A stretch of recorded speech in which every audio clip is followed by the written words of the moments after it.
Hello everybody and welcome to Canic Reviews, and as I promised, it's another year of football, which means it's Madden time. Madden NFL 18 to be more specific.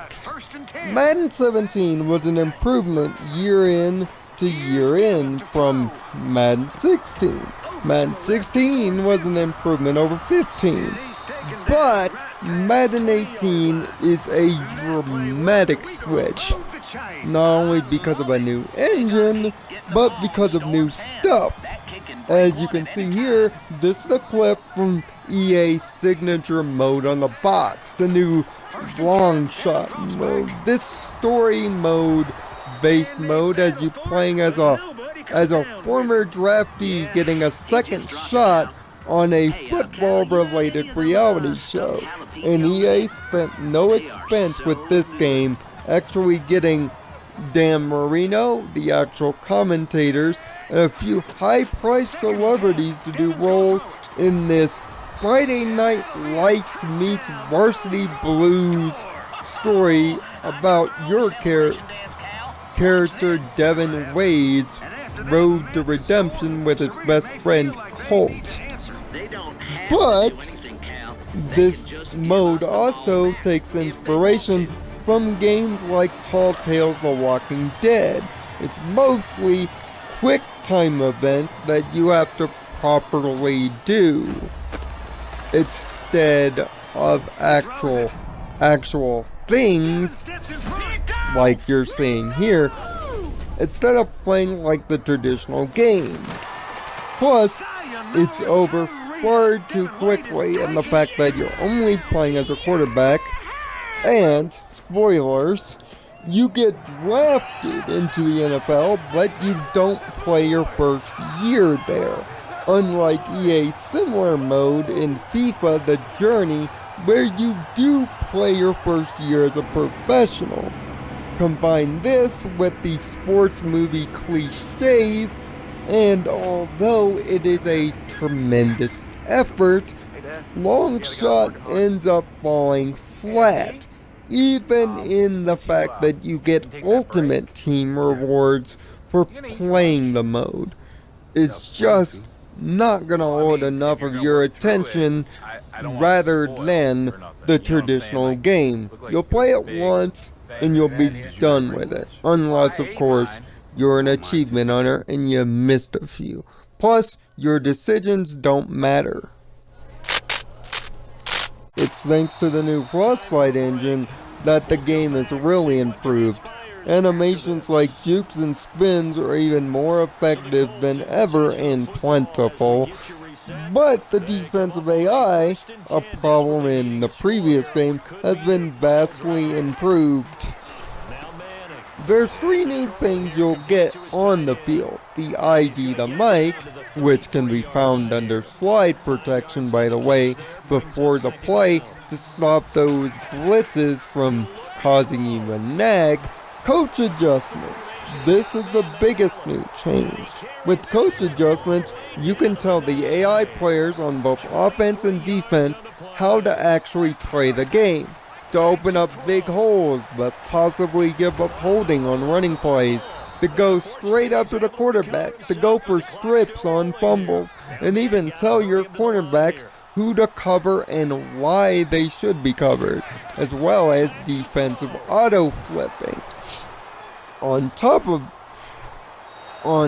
of that, more easier to read and easier control cursors give you a lot more user control. But the biggest user control is the brand new targeted passing. Just too bad you'll end up forgetting about it. After hiking the ball, press the left trigger button.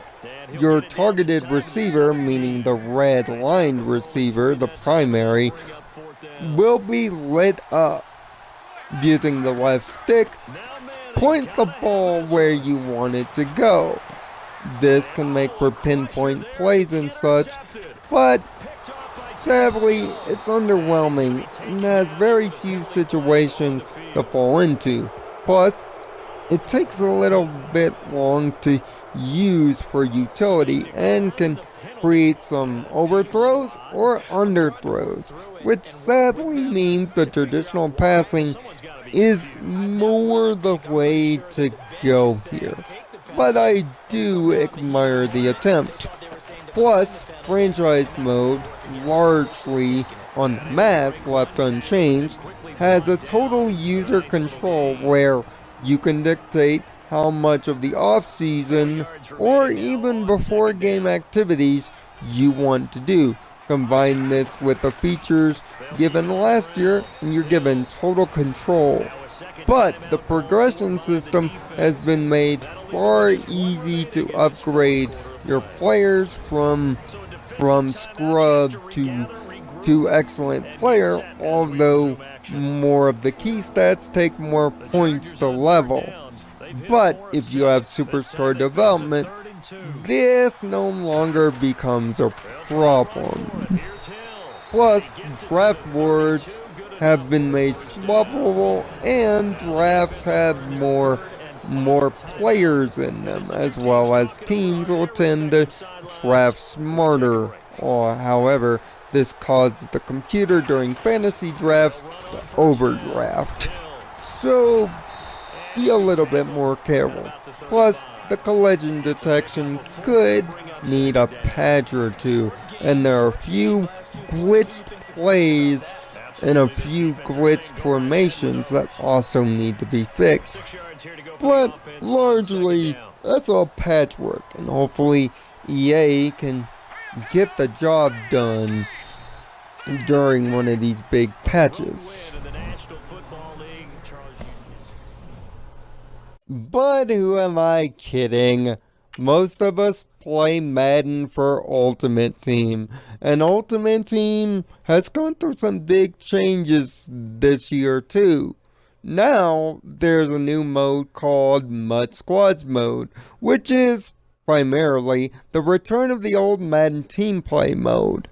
3 friends can get together, play the offensive coordinator who handles the offensive playbook, the defensive captain who handles the defensive playbook, and the head coach that handles the uniforms and stadiums and practically does nothing, and take on another 3 players. Now, all 3 players can control any player on the field outside of those designated by each of the positions. But it takes a combination of all 3 players having great stuff to really get the most out of Mud Squads.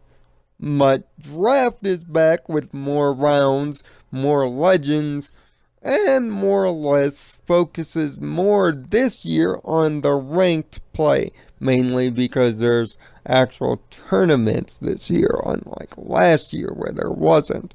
There's also a Mud Champions mode that gives you a weekly tournament to battle over. But of course, the solo challenges and Mud seasons remain. Building cards this year is different because certain cards can be upgraded by completing sets, by getting team tokens, by trading in the lesser colored players. Plus, elite players have been given some new designations on their ratings, which makes them sort of easier to get. But also, Madden has a leveling system.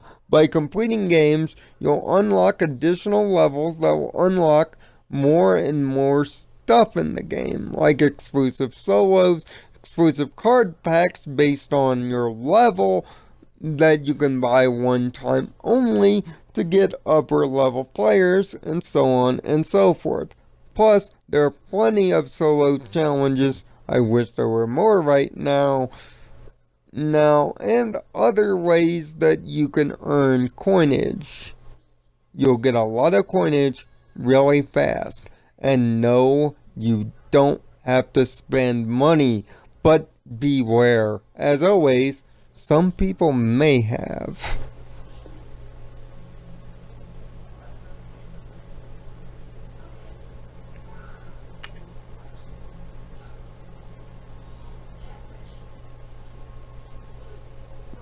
When all is said and done, we here at Kinetic Reviews give Madden 18 a 9 out of 10.